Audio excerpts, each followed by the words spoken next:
welcome everybody to this closing session of the Systema Europe Youth Orchestra SummerFest 2021.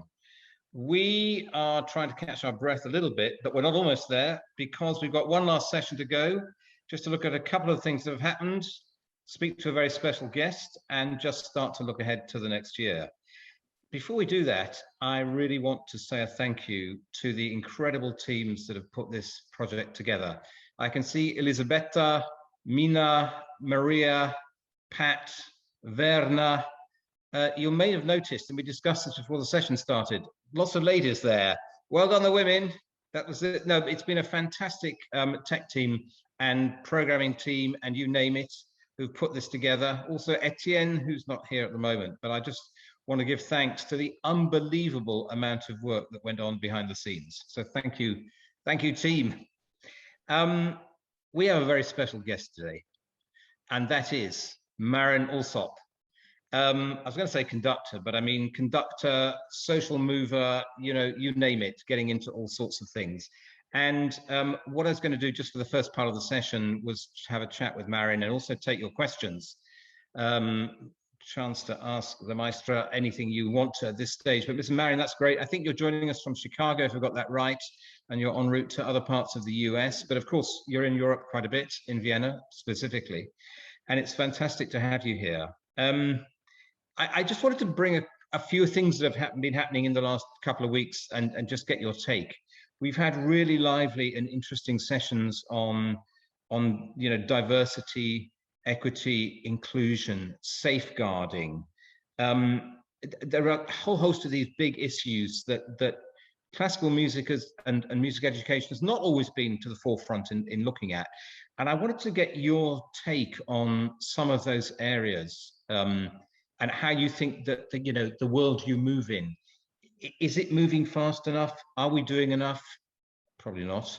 What should we be doing? I just want to bring a range of those issues to you and see what your feeling is from where you work and what you see. Sure. Well, it's great to be with you, and congratulations on a great session. I think that you know, these issues of diversity, equity, inclusion are very, as you can imagine, very, very close to my heart, being a member of an underrepresented population on the podiums of the world. And I would say a few things that I think that we're now at least facing the right direction. Heading might be too strong a term, but at least people are now all looking in the right direction. You know, when I realized 5 years into my career, 10 years, 15 years into my career, that there weren't more and more women coming into the conducting field, I thought to myself, you know, if I don't try to actualize change and do something to change this landscape, who will? And so that's what I would challenge everyone with, you know, that particularly if you're a member of an underrepresented group, how can you contribute more to this change? I mean, not to put the burden always on the people who don't have the same representation, but if you've been thinking about this, I would say, what can you do? For me, it was creating a fellowship in 2002 for women conductors, which will celebrate its 20th anniversary. And when I look at the accomplishments of these women, I am so proud of them. 24 recipients so far from 16 different countries. 18 are now music directors around the world. So it really is a symbol of what one can achieve, but it has to be a long-term commitment. It has to be intentional, and it has to be sincere, you know, and not just something we do to place a Band-Aid over what has been a huge open wound. I mean, we have to own the fact that we could have changed this landscape 20 years ago. We could have changed it 40 years ago, but we chose not to. And I think it's important to own that fact. And, you know, for me, it's rather tragic that it took violence, years and years and years of violence, to actualize any kind of changes. You know, when we're talking about safeguarding students and young people in our industry, I mean, we've known that these problems have existed for a long time, and we did nothing. You know, so I think we have to take responsibility to a certain degree, and not do things out of guilt, but do them because they're the right things to do. That's my feeling. Yeah, yeah. I was talking with somebody the other day who came out with this exact same thing. You know, if this is a black person, they said, you know, if what brings people into the room on this is guilt, then that's no good. But Right. I like that phrase. So it's a kind of, if not me, then who? And it Right. kind of throws the question back on oneself. Okay, all the stuff out there. What am I doing about it? Is a big kind of area of that. And look, it's great. You mentioned your young conductors program, and you said it's coming up to 20 years. There are bound to be out here, out on Facebook Live watching and the rest, there are bound to be young kids coming up through the program who are thinking about conducting. We had a very good conducting session with Sasha Gertzel. And okay, it's a broad one, this, but I mean, what's your advice to encourage those who kind of think, you know what, maybe I want to conduct? I know you knew at a very early age that's what it was going to be. But what's your advice, you know, whether these people are 5, 10, 15, or 20 years old? You know, I think because conducting is quite tricky in that one can't have an instrument every day. You know, it's not like playing the violin where you can practice every day. My advice would be to seize every opportunity you can to get your friends together, just to actually conduct. You know, become your own teacher and just learn on the job, that kind of thing, because you have to have an instrument to work with. I mean, there are a lot of programs now out there for young conductors, for young women. I think of the program in the UK with Alice Farnham, or I think Yeah. also of the program out of Dublin from the National Concert Hall there. So there are a lot of programs for certainly for young women, but for young conductors in general. I think you can find these opportunities. But probably the most important skill is making friends among musicians so that you can and have a good coercive style so that you can talk them into playing for you. But I would say just, you know, it's a little bit like that Nike adage, just do it. You know, Just you just have to get out there and try it, try your hand at it. And remember that there's no formula. There's no exact methodology. If you do this, you'll get here. Nope, it's different for each person.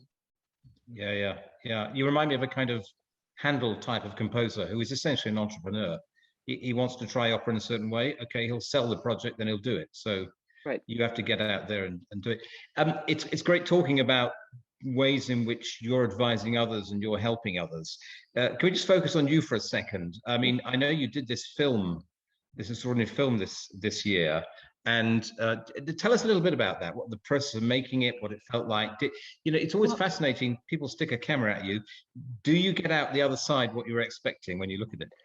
you know, this is a feature documentary that was created by a fabulous director named Bernadette Wagenstein, and I just to tell you a little piece of it. I mean, first of all, a disclaimer is that I can't think of anything less appealing than watching myself for 90 minutes. So having to sit through this film a few times has been actual torture for me. But um, the the germ of the idea came actually from the underrepresentation of women's stories in our compendium, you know, our historical compendium.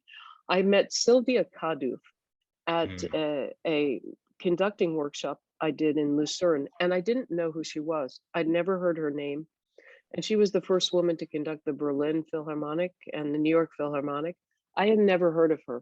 So I went back with a film team and I did an interview with her because she's in her 80s and she's still alive, very good friend. And I wanted to preserve her story, which was, of course, incredibly fascinating. She went to Karyam when she was 16. He happened to be doing a masterclass and he took her under his wing. I mean, it's amazing. But that's how this idea of doing a film started. And then when I got teamed up with a fellow professor at Johns Hopkins University, she really said, listen, we need to focus it through your experience. And that's how it became a documentary. And I have to say that with film, it's all in the editing. I mean, the shooting is very important, but it's all in the editing, because the first edit, I said, oh, I'm sorry, I don't think there'll be a film. It didn't resonate. It didn't feel true to who I was. And then we talked about the need for disclosure of conflict and difficulty. And that was very fascinating. So we went back and we refilmed quite a bit, not a lot, but enough to create the conflict and the resolution and the drama of that kind of interaction. And the one thing I can say is that while it's still tough for me to watch myself, I feel that this is my story.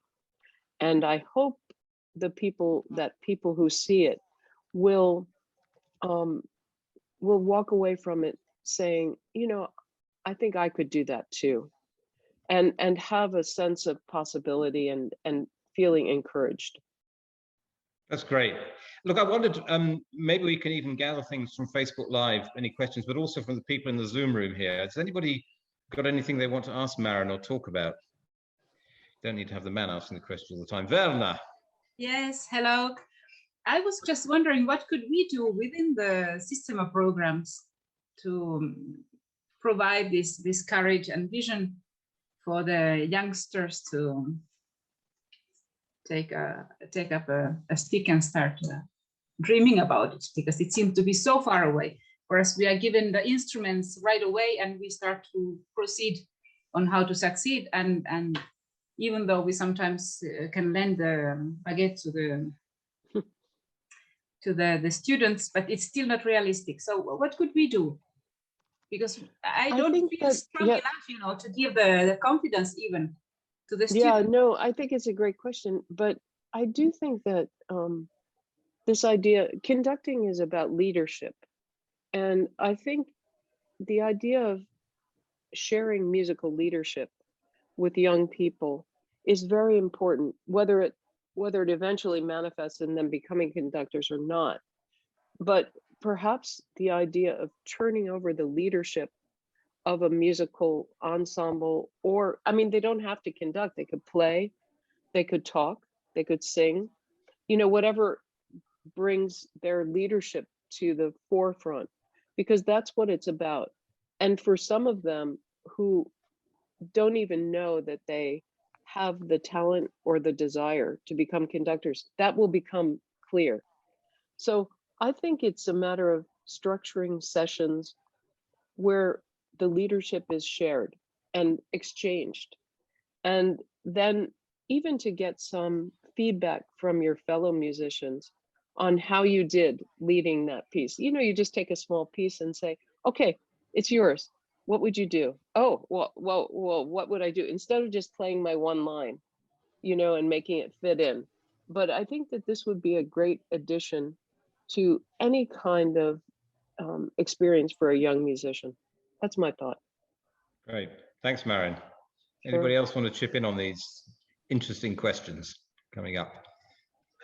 If not, then where are you off to next, Marin? What's your next? You've been in Chicago just now. I'm heading to Santa Barbara, to the Music Academy of the West, then a few days at home, and I'll be closer to you. I'll be at the Edinburgh Festival. So, great. So much for my carbon footprint. I'm looking forward to the electric airplanes, which I follow very closely, and they are really coming along, but it really needs to be quicker, Yeah. I bought myself a new car recently, and I bought a plug-in electric car. So I'm doing that little part, but I think it's counteracted exponentially by my flying. So I apologize. I'm waiting for those electric planes. No, that's okay. Maybe you should take the Marla route and come by boat across. Anyway, I'm sure that would take up a lot of time. Well, look, Marin, that's been fantastic to hear from you. You're always so incredibly generous with your time. And I should say, Marshall, and I hope that we can all coordinate that at Ravinia in Chicago, they have the largest El Sistema inspired program in the United States. So hopefully we can connect all of these dots one day. Yeah. We know one of the ladies who helps run that, who was in Venezuela. I'm a Venezuelan, Arlette. Right. And it's a great project. There's a lot going on. So we should, when we can do it by electric plane, we'll have to bring the Sistema Europe Youth Orchestra to Ravinia. How is that for a plan? Absolutely. I Great. love the idea. Well, Great. Congratulations and thanks for inviting me. Great. Thank you so much, Marin. Great to Bye, see everybody. you. Thank you Thank you very, so very much. much. Yeah, thanks. In a minute, we're going to go on to look at what might be coming up in the next year. But I was just, for anybody either in Facebook Live who wants to put questions in, or in the Zoom studio here, any favorite moments for the last 2 weeks people would like to talk about? Any things that really moved you, that you thought were really powerful?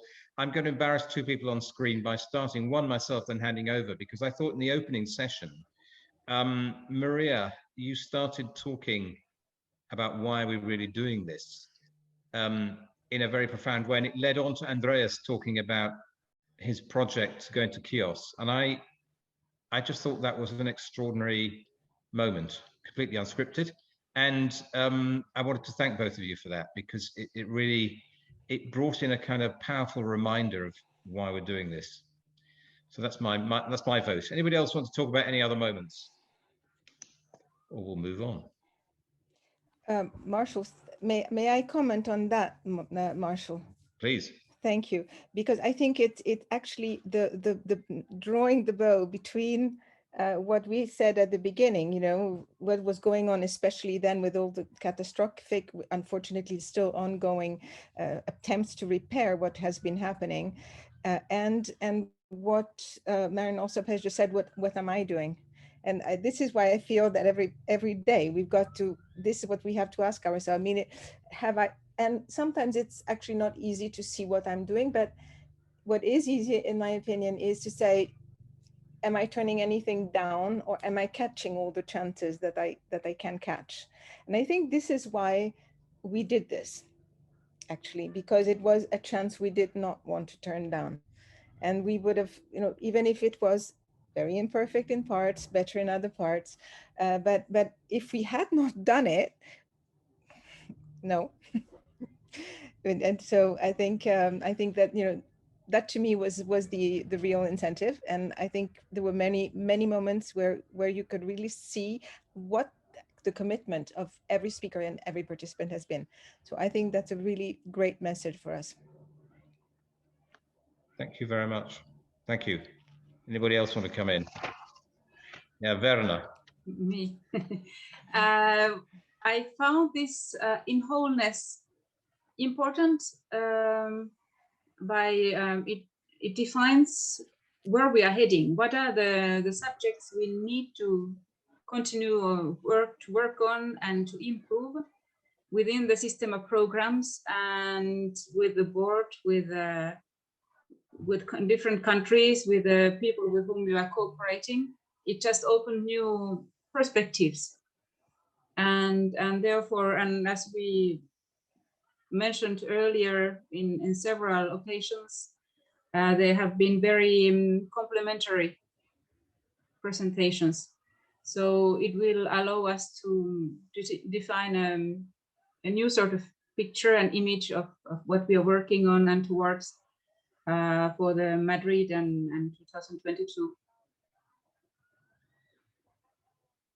Yeah, absolutely. So it feels like we put everything on the table. Now we need to work through it. So actually that's been very interesting in that way. Well, look, any other comments, or we could kind of move on to thinking about what is happening next.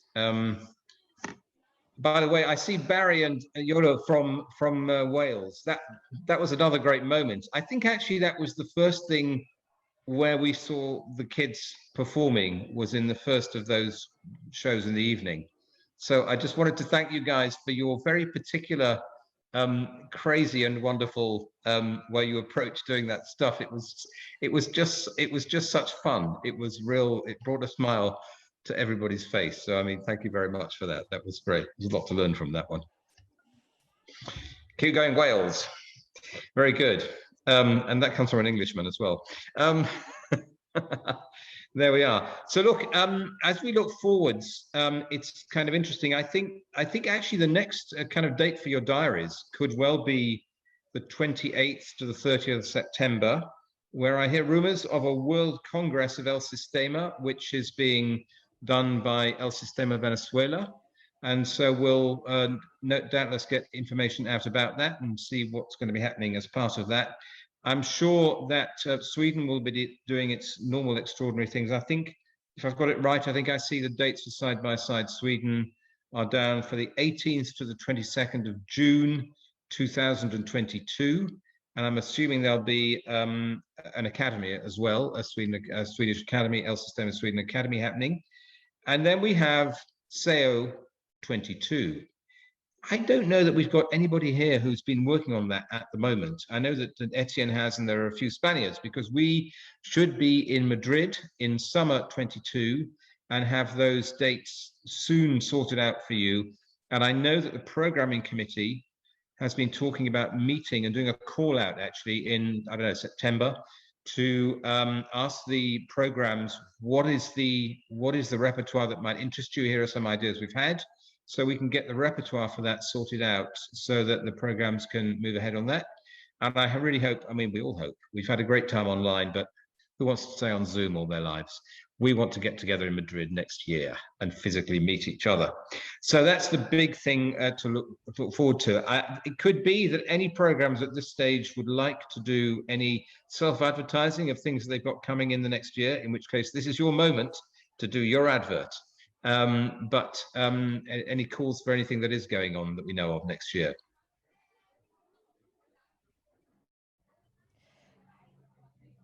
Maria. Marsha? No, while they each think there is maybe another save the date that we can put in. I think the Paris Philharmonie has just sent out to the programs that are within the EU, because unfortunately that's a strictly EU initiative. We will try whether there is a way to work around that, and I haven't given up. But they just sent out the call for a save the date presentation on the 10th of September regarding their ode initiative, Orchestre Demos Europe, for the week at the end of February in the Philharmonie, when during the semester of presidency, they want to put together a youth orchestra and a youth choir. So it would be also important to look forward to that in terms of initiatives in person and not on Zoom, and see whether in some way we can integrate the fact that Europe is not just the EU. And I'm very much aware of that. Andreas is just, I will be finished in 1 second. And the second thing I wanted to mention is everybody joined the CAN network that Anis, so because otherwise I have to make another intervention. So I will say it now. I think we all have to join the platform. It is, as always, a little bit difficult to integrate yet another platform, yet another system, yet another questionnaire, and so on. But I think that is a priority. So I'm encouraging myself to do it again too. I think I'll mute myself. That's a very good and timely reminder about the CAN network. I've just put the email address, sorry, the email address, the web address into the chat there for anybody who wants to, and I wholeheartedly agree with that. I was actually looking at it this morning, and I think it's a fantastic global network for us to be involved in. One of the great things about it is the way, when Anis was explaining it, I realized that it can help us put ourselves in touch with completely different networks. It's not just the music education side, it's not just that. And I think that going forward, partnership is obviously so important. So Maria, thanks for that. And I think, Andreas, did you want to come in? Yes, thank you. Referring to Maria, to this Paris Demos project, I must confess I really dislike this idea that they focus only on the European Union in this principled manner, because what do? I have children from Syria living now by accident in Germany. Are they allowed to participate? I have connections to people maybe in Wales. When I co-opt the members of the Welsh El Sistema in my project, are they then considered part of Europe? And so I think we should trick them, and we should just kind of not accepting these rules, because it's one thing who is founding it. But if I would say, okay, don't worry, I pay it that my kids can come, and I will also pay for a kid from England to come, or from Wales. What does that mean in these days to put a program on order like this? So I must confess, it really drives me crazy, because it's a complete wrong signal to what we do. And if they are not even members of Sistema Europe, if they cannot get this step forward to become members of our organization, I don't see the point at all saving their prideness, their big thing, with projects which go absolutely against these national ideas. I'm sorry, but I want to crash this a bit. And another thing to end, our duty in making music is joy. And of course, the ode of joy, the ode was done by Schiller, off was done by Beethoven, but the joy has to be done by us. And this is our responsibility. Everybody, every child needs to have joy to make music till the rest of its life. This is our main duty. The circumstances we create for this is one thing, but I don't want anybody not to be part of something because he has the wrong passport. I'm really sorry. Thank you very much. Thank you, Andreas. And I think Pat may want to come in to maybe even add to that and amplify it. I don't know if maybe I imagined this. No, I didn't imagine it, but maybe I didn't read something that Andreas read, but I distinctly remember that the invitation letter from Demos is inviting children that belong to what they call, and I quote, music democratization projects. I didn't read in any place that it was only European kids. It was kids belonging to music democratization projects. I think that's broad enough to include all the kids that are in our programs, no? Okay, we've got a bit of conversation here going. Maria. Good. We have. I think I appreciate that, and Andreas raises the issue. The problem is actually which delegations have been approached, because they have to belong to the European Union. But it's not that the children have to be Europeans. So it's a technicality, but I think that's why I said we should be open to interpretation. And because I think Mina, who is from Turkey, for instance, the Turkish program has not been included. And we also have already started fighting this battle a little bit, you know, but it doesn't mean that a Syrian child or a Turkish child is excluded. It is a technicality that has to be addressed. So it's not, this is why I refused to work with the terms selection and such things, because this is very much against the spirit of inclusion. And as I reply to Andreas in the chat, we have to tackle this.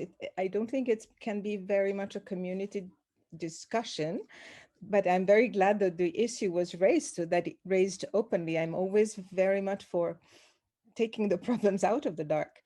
But because it's the French presidency of the EU that is initiating this, they have started with the EU. And let's see if we can make that more fluid and more open, but we have to start somewhere. Yeah? So it doesn't mean we cannot end up in a different place. So it's more an idea of accompanying than of contrasting what the first communication has started getting across. Andreas, how is that for you? Wonderful. If this is the start of a process, I'm very happy about it. But I still am surprised that it even starts from that point. But that's another thing. That's politics. That is something you would have to take up with the French president, indeed. Yes, Yes. That's his idea. It's his idea. So yeah. I mean, but I think it's better than not having the idea. So that's what we can work with an idea, but with no ideas we can't work. So indeed, yeah, that's absolutely. Yeah, I mean, I do think that a lot of that does come from the presidency, which is to say, the presidency is the French presidency of the EU Council of Ministers. I don't want to defend the way it's been done at all. I don't hold that kind of a view, but I can see the logic by which they may have decided that being president of a council of 27 countries, they want to do a project which involves those 27 countries that they're presidents of for those 6 months. I'm not just being a diplomat, I'm just trying to be a logician. But let's see, yeah. It'd be interesting if Maria does take I think that it's not the only thing that it will be happening. And so let's, Anyway, we can promise that as long as some of us are on the board, it will never be Sistema European Union. It will be Sistema Europe. Exactly. Which is great. That's very good. Anybody else want to come in with anything they want to mention about the last 2 weeks? Anything about the future? Anything about the EU or Europe? This is your moment. Then, if not, I would like to thank you all for a really extraordinary couple of weeks. I think these recordings, which will take a little while before they're usable, because we've got to go through all the formal processes of getting the permissions and the rest of it. But at some point, you will be able to see the recordings that we've done. And I think we've created what is a very, very interesting archive. And I think it'd be very interesting for us to return to that archive in a year's time and kind of say, okay, what do we think of it with a year's remove? How does it look? We'll do a feedback and tidy up afterwards, and it'll be great to get views from people on what they thought. I mean, it's the first time that we've ever done one of these. And again, huge thanks to the, as I was reminded by Marin Alsop this afternoon, by somebody, the ladies team, pretty well entirely, who put this together on the tech side and on the organizational side. But I also want to thank Etienne, who's not here, for a lot of programming time that he put in. So Etienne, Juan and Werner on the programming side, and Maria leading the indomitable, indefatigable group of ladies with Elisabetta and Mina and Sasha, all of whom are just, I want to say, exceptional people. Thank you very much indeed. Thank you. So, thank you. Nos vemos a Madrid en 22. We'll see you in Madrid in a year's time, I hope, we hope. Maria, any last comments you want to come in with? Oh, no, sorry, I thought you were about to say something, sorry. Sorry. No, I thought you were about to say something, so I thought... No, but it just came to mind that yesterday I got a message from Jesus from the Abreu choir, who says that they are performing in Cologne on the 24th of August for a big celebration of the Basilica of the Holy Apostles. That just came to mind now, because as we are talking about coming back in person and mentioning Abreu, I thought it just crossed my mind that he just wrote that. And we had them at the previous assembly. So that was another thing that I thought would be a nice note to positive note to finish on. Very good. And I'd just like to say then, thank you very much and goodbye. And thank you. I'd like to choose a language, which is a European language. And since my stage manager at the moment is Welsh, I'm going to be very useful in using what Barry has just put into the chat. Diolch pawb, if I pronounced that at all correct. That was excellent, Marcus. Okay. Marshall even. It's all right. I'd rather you got my surname than I got the pronunciation wrong. Thank you, everybody. It's been a great 2 weeks. It's been wonderful seeing you all. Let's do it physically next time. Keep well, keep safe. Thank you. Thank you. Thank you. Bye. Bye.